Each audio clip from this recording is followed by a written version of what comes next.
I am the Tofu Golem. Please enjoy the video. You start by opening the project you intend to share and confirming key settings, frame rate, aspect ratio, and resolution, so the linked file behaves the same for others. Once done, make sure you are signed in. The link feature uses your account to create a shareable package. Tap Export or Share, then choose Link. This generates a lightweight project file without heavy media embeds. This way you avoid huge uploads and maintain editability for collaborators. Next, configure what the link will contain and why each option matters. Select whether to include media and fonts so recipients get exact assets, or pick reference only to keep file size down.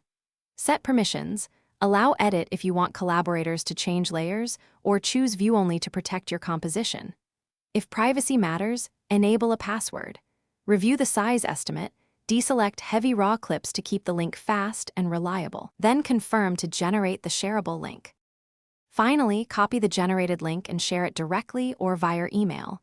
Always test it on another device to confirm import behavior. When the recipient opens the link, Alight Motion imports the project with included assets, preserving layers and keyframes so you both can edit. If the import shows missing fonts or media, make sure you included them or adjust permissions. When needed, create a packaged zip export and resend. If issues persist, sign out and back in. Thanks for watching. Consider subscribing if we helped you today.